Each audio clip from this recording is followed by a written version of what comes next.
Voici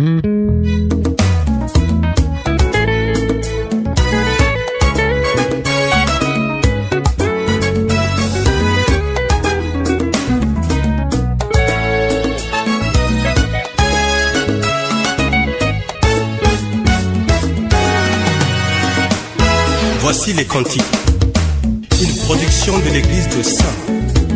Chanter, c'est croire en Jean-Baptiste, car les cantiques est une prophétie. De ce fait, l'œuvre couchée sur ce support est un don de Dieu. Elle ne peut être ni vendue, ni commercialisée. Par contre, sa copie et sa reproduction sont permises, libres et gratuites. Dans les jardins, tu y as sacrifié pour sortir dans de son malheur. Oh Jésus, qui pouvait bien le faire, si ce n'est que toi, mon sang. Dans les jardins, tu as sacrifié pour sortir dans de son malheur. Oh Jésus, qui pouvait bien le faire, ce n'est que toi, mon sang.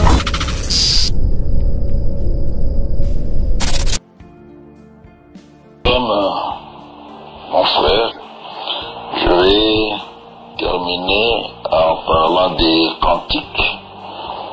Est-ce que les saints peuvent-ils chanter les cantiques des dehors? Les dehors ici, ça veut dire tous les cantiques qu'on dit religieux des soi-disant musiciens chrétiens. La réponse c'est déjà non. Pourquoi? Tout simplement, je commencerai par Ecclésiaste chapitre 7. Je prends le verset 5. Ecclésiaste chapitre 7, le verset 5 nous dit: mieux vaut entendre la réprimande du sage que d'entendre le chant des insensés. Nous savons que les sages, c'est le Seigneur Jésus, c'est l'évangile éternel, et les insensés au pluriel, c'est tous ceux qui n'ont pas l'évangile éternel. Leur chant, nous, on ne peut pas entendre ça. Nous allons dans Amos, chapitre 5, versets 23 à 24. Amos, chapitre 5, verset 23 à 24, il est dit: éloigne de moi le bruit de tes cantiques. Je n'écoute pas le son des luttes, mais que la droiture soit comme un courant d'eau et la justice comme un torrent qui jamais ne tarit. Donc, quand nous regardons un peu plus haut, nous allons constater que Israël avait abandonné la parole de Dieu, mais ils amenaient à Dieu seulement les cantiques. Et Dieu dit: éloigne de moi tes cantiques.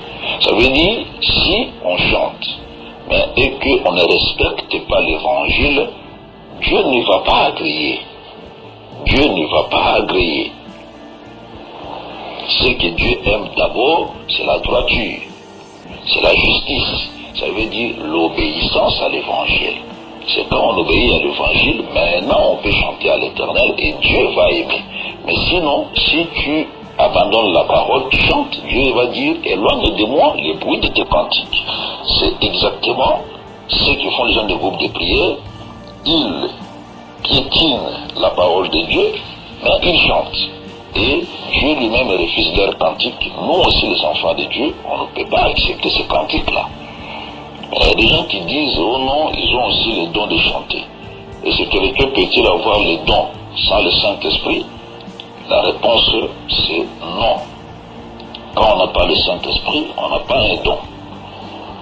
1 Corinthiens 12, verset 3, et puis on va lire le verset 7. C'est pourquoi je vous déclare que nul, s'il parle par l'Esprit de Dieu, ne dit Jésus est anathème. Et que nul ne peut dire Jésus est le Seigneur si ce n'est par le Saint-Esprit. Donc pour dire hein, que Jésus est Seigneur, tu dois d'abord avoir le Saint-Esprit. Tous ceux qui disent Jésus est Seigneur sans le Saint-Esprit, en réalité, ils ne sont pas en train de louer Dieu, mais ils sont en train de combattre l'évangile. Vous allez voir une musicienne chrétienne qui met les bijoux, qui s'habille en pantalon, mini-jupe, hein? Quand même dans la bouche il y a Jésus. Vous voyez, ça dit, elle n'a pas le Saint-Esprit. À ce moment-là, elle est en train d'injurier Dieu au lieu de louer Dieu. Donc, nul ne peut dire que Jésus est le Seigneur si ce n'est par le Saint-Esprit. Or, on ne peut pas avoir le Saint-Esprit sans avoir écouté la parole. Parce que l'Écriture nous dit qu'après avoir écouté la parole de la vérité, l'évangile de votre salut, vous avez cru et vous avez été scellés du Saint-Esprit.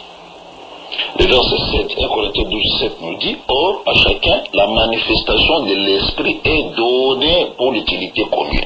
Les dons, c'est la manifestation de l'Esprit.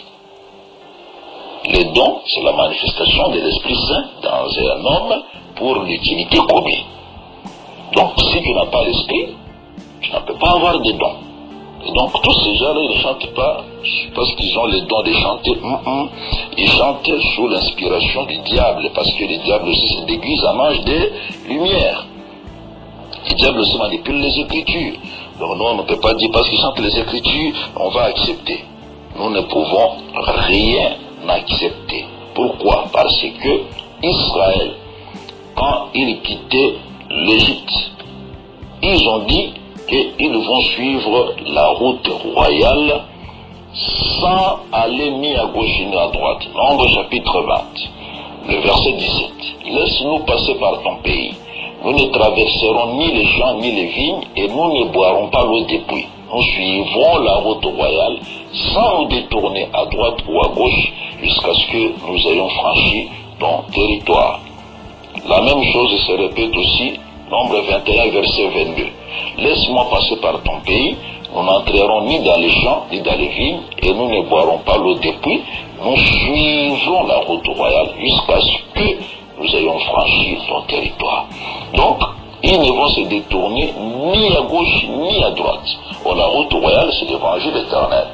On ne peut pas, étant dans l'évangile, commencer à aller dans les champs, n'est-ce pas, des gens des groupes de prière, dans leurs vignes, dans leurs puits, pour aller chercher de l'eau. Non. Non, c'est impossible, c'est impossible. Nous restons sur la route royale, nous avons nos cantiques, nous avons notre enseignement, nous ne pouvons rien emprunter chez eux, rien du tout. On ne peut pas aller emprunter dans le groupe de prière, mais c'est nous qui devons prêter, parce qu'il est dit qu'il vaut mieux prêter, Israël va prêter, il ne veut pas emprunter. On ne peut pas aller emprunter les cantiques, emprunter les enseignements, on ne peut rien emprunter chez eux, mais nous nous prêtons, nous leur donnons, parce que c'est nous qui avons la vérité. C'est pourquoi, avec tout cela, nous allons chez Israël. Quand Israël était en Égypte, Israël n'a pas chanté pour Dieu. C'est en quittant l'Égypte qu'Israël a chanté. Cela confirme Psaume 137, le verset 1 à 4. Psaume 137, verset 1 à 4 dit: sur le bord des fleuves de Babylone, nous étions assis et nous pleurions en nous souvenant de Sion. Au sol de la contrée, nous avions suspendu nos harpes. Là, nos vainqueurs nous demandaient des chants et nos oppresseurs de la joie. Chantez-nous quelques-uns des cantiques de Sion. Écoutez la réponse. Comment chanterions-nous les cantiques de l'Éternel sur une terre étrangère? Donc tant qu'on est sur une terre étrangère, on est esclave en Égypte, on est esclave du monde, des faux enseignements, on ne peut pas chanter les cantiques de l'Éternel. Il faut d'abord quitter l'esclavagisme, quitter la domination du monde, être baptisé, c'est ça, traverser la mer Rouge. Maintenant, on peut commencer à chanter et Dieu va agréer, n'est-ce pas, un tel cantique. C'est pourquoi nous disons tout simplement que les païens, ce qu'ils font, ils ne chantent pas. Même s'ils répètent les Écritures, les diables répètent aussi les Écritures. Ça ne va pas nous impressionner. Mais un saint plutôt, il chante la parole. Et la parole ici, c'est l'interprétation exacte. Psaume 119, nous prenons le verset 172. Psaume 119, le verset 172. Qu'est-ce que l'Écriture nous dit ici? Psaume 119, 172. Je cherche l'Écriture. Voilà. Que ma langue chante ta parole, car tous tes commandements sont justes. Donc un saint, il chante la parole. Bon, la parole, ce n'est pas les Écritures. Nous savons que la parole, c'est l'interprétation des Écritures. C'est pourquoi nous disons que nous ne pouvons jamais dire que les gens des groupes de prière chantent. Non, non. Ils ne chantent pas, au contraire, ils insultent Dieu. Ils insultent Dieu parce que ils font les choses contraires à ce que Dieu a enseigné. Même Jésus l'avait dit, pourquoi m'appelez-vous Seigneur, Seigneur? Mais ne faites-vous pas ce que j'ai dit. Voilà. Ça, c'est exactement ça, les gens du groupe de prière. Vous m'appelez Seigneur, Seigneur, mais vous ne faites pas ce que j'ai dit. Donc, appeler Jésus Seigneur, Seigneur, ça ne suffit pas. Mais ceux qui le cherchent, Matthieu 7, verset 21, ceux qui me disent Seigneur, Seigneur, n'entreront pas tous dans le royaume des cieux, mais celui-là seul qui fait la volonté de mon Père qui est dans les cieux. Tu vois? Donc le Seigneur lui-même, il reconnaît que, voilà, je vais juste dans Luc 6, 46. Pourquoi m'appelez-vous Seigneur, Seigneur, et ne faites-vous pas ce que j'ai dit? Donc, avant d'appeler Jésus par la bouche, oh Seigneur, Seigneur, mais il faut d'abord faire ce qu'il dit. Ça veut dire qu'il faut d'abord respecter son enseignement. Sinon, tout ce que tu es en train de faire, Dieu ne connaît pas ça. Voilà. Psaume 37, verset 25. Ici aussi, ça vient nous renforcer pour dire que nous, on ne peut pas aller mendier le pain dans le groupe de prière. Matthieu 20, Psaume 37, verset 25 dit, j'ai été jeune, j'ai vieilli, je n'ai point vu le juste abandonné, ni sa postérité mendiant son pain. Le juste qui n'a pas été abandonné, c'est Jésus, qui n'a pas été abandonné dans les séjours de mort, selon Actes chapitre 2, Pierre avait prêché ça. Sa postérité, c'est nous, l'église des saints. On ne peut pas mendier le pain. C'est pourquoi nous suivons la route royale, on ne peut pas entrer dans les champs, n'est-ce pas, ni dans les vignes, ni dans les puits, les gens des groupes de prière, pour aller y chercher les cantiques, pour aller y chercher l'enseignement. Parce que, nous le savons, le cantique vient de l'enseignement. Le cantique vient de l'enseignement. On ne chante que l'enseignement. 1 Chronique chapitre 25, verset 1 à 8. Qu'est-ce que l'Écriture dit ici? 1 Chronique chapitre 25, verset 1 à 8.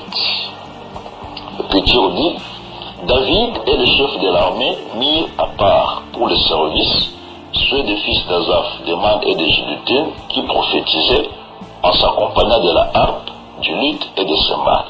Et voici le nombre de ceux qui avaient des fonctions à remplir. Des fils d'Azaph, Zakur, Joseph, Netania et Acharéla, fils d'Azaph, sous la direction d'Azaph qui prophétisait suivant les ordres du roi. De Jéduthun, les fils de Jéduthun, Guédalia, Tseri, Esaïe, Hashabia, Matitia et Shimei, 6, sous la direction de leur père Jéduthun, qui prophétisait avec la harpe pour louer et célébrer l'Éternel.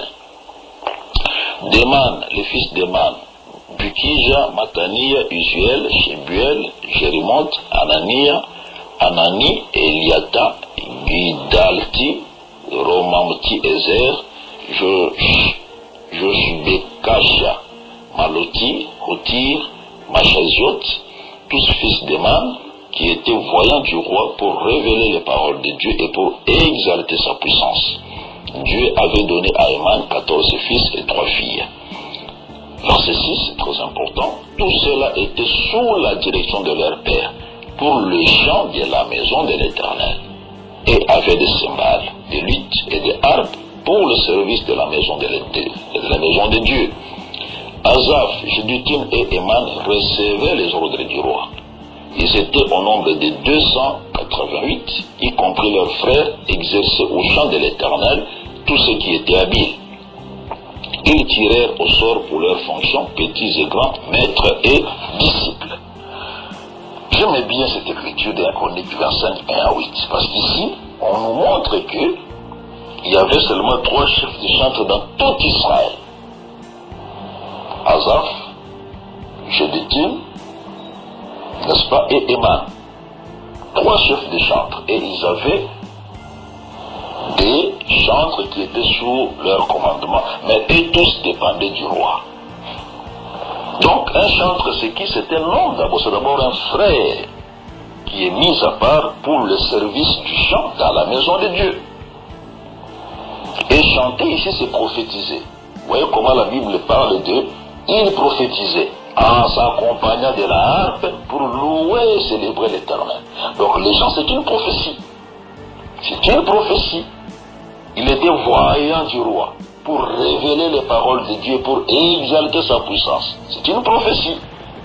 Vous voyez, chanter, c'est prophétiser. C'est pourquoi un dirigeant, c'est un voyant. C'est un prophète. C'est-à-dire, c'est un homme qui est bien enseigné. Un chantre, c'est un homme qui est bien enseigné. Surtout un chef de chantre.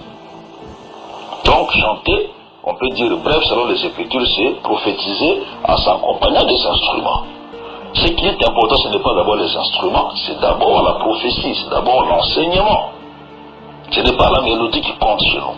Ce n'est pas la jolie mélodie dont nous avons besoin d'abord. Ce sont les paroles inspirées. C'est ce qu'on appelle prophétie, paroles inspirées.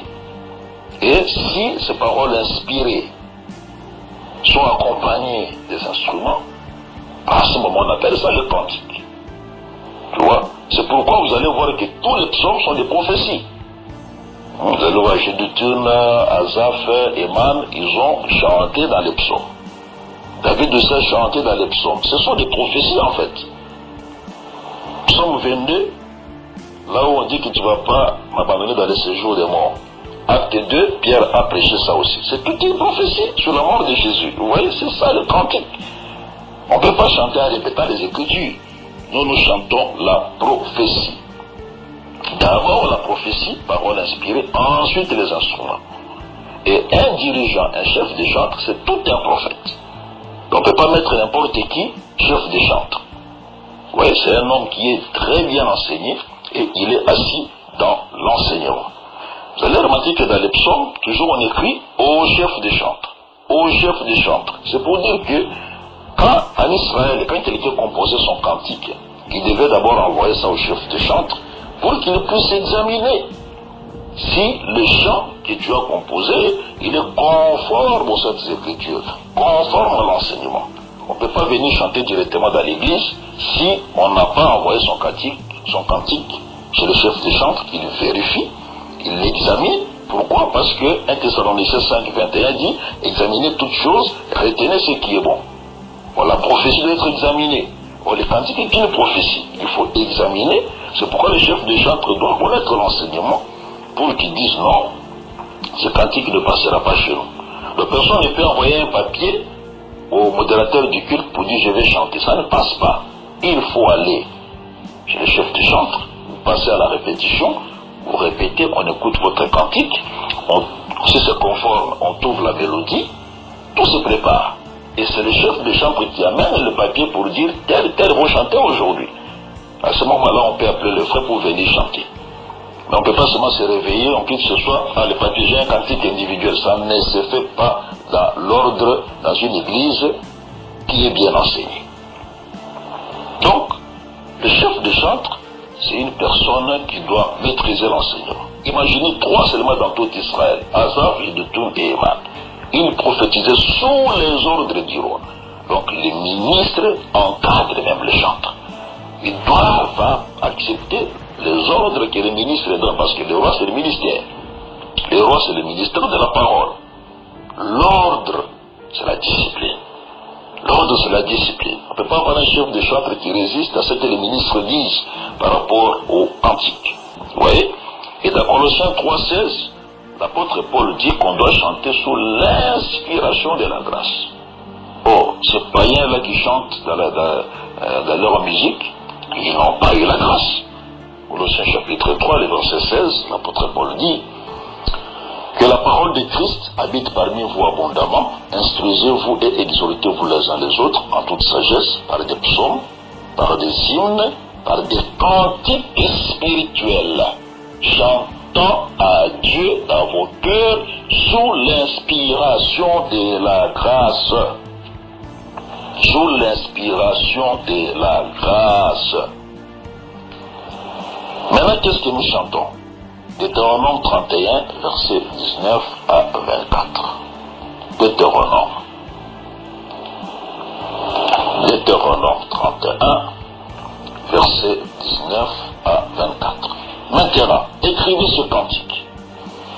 Enseignez-le aux enfants d'Israël.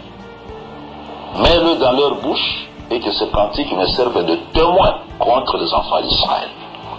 Car je mènerai ce peuple dans le pays que j'ai juré à ses pères de lui donner, pays où coule le lait et le miel. Il mangera, se rassasiera, s'endressera, puis il se tournera vers d'autres dieux et les servira. Il me méprisera et violera mon alliance. Quand alors il sera atteint par une multitude de maux et d'afflictions, ce cantique, qui ne sera point oublié, et que la postérité aura dans la bouche, déposera comme témoin contre ce peuple. Je connais en effet ces dispositions qui déjà se manifestent aujourd'hui, avant même que je l'ai fait entrer dans le pays que j'ai juré de lui donner. En ce jour-là, Moïse écrivit ce cantique et il l'enseigna aux enfants d'Israël. L'Éternel donna ses ordres à Josué, fils de Nun. Il dit, fortifie-toi et prends courage, car c'est toi qui feras entrer les enfants d'Israël dans le pays que j'ai juré de leur donner, et je serai moi-même avec toi. Lorsque Moïse eut complètement achevé d'écrire dans un livre les paroles de cette loi, il donna cet ordre aux Lévites qui portaient l'arche de l'alliance de l'Éternel. Vous voyez comment on commence par les cantiques, à la fin on dit que c'est plutôt les paroles de la loi. Vous voyez, c'est l'enseignement. Écrivez ce cantique, enseignez-le. Donc les cantiques, c'est l'enseignement. Les cantiques, c'est l'enseignement. Ce sont les paroles de la loi. Celui qui n'a pas l'enseignement, il ne peut pas chanter. Vous voyez, chanter, c'est donc proclamer la parole de Dieu. C'est proclamer la loi de Dieu. Chanter, c'est répéter l'enseignement qu'on a écouté. Les cantiques, ça aide à ne pas oublier l'enseignement ou la loi de Dieu. C'est pourquoi pour bien chanter, il faut d'abord écouter quoi? La loi de Dieu. En Israël, c'était impossible qu'on s'imagine qu'un Philistin a composé son cantique et on amène ça à Israël, on chante. C'est impossible. Ça passera comment? C'est impossible. Ça ne peut pas se faire. Un Girgasien, un Cananéen, un Éthien, un païen, il a composé son cantique pour les dieux d'Israël. Il amène ça, ils disent, bon, j'ai appris, j'ai composé, on va chanter. C'est impossible, ça ne passe pas. Or, aujourd'hui, l'Israël des dieux, c'est les saints. C'est pourquoi nous disons que le cantique, c'est tout simplement l'enseignement qu'on répète, afin que les gens ne puissent pas oublier. Dans une église où on a des vrais chanteurs, quand on enseigne, ils fabriquent directement, ils composent plutôt directement des cantiques. C'est pour que quand les gens chanteront, ils se rappellent l'enseignement qui a été donné, et c'est une façon pour eux de répéter l'enseignement. Donc, le chant dans l'assemblée de ce n'est pas d'abord la mélodie, c'est d'abord les paroles. C'est pourquoi les cantiques de Moïse Mbiye, Alemouloto, Maïkalamai, Omarimissam, ça n'a pas de place. Ce sont des païens. Ce sont des païens. Tous ces gens n'ont pas le Saint-Esprit. N'est-ce pas? Pourquoi? Proverbe 28, verset 9. Proverbe 28, verset 9. Qu'est-ce que l'Écriture nous dit? Si quelqu'un détourne l'oreille pour ne pas écouter la loi, sa prière même est une abomination.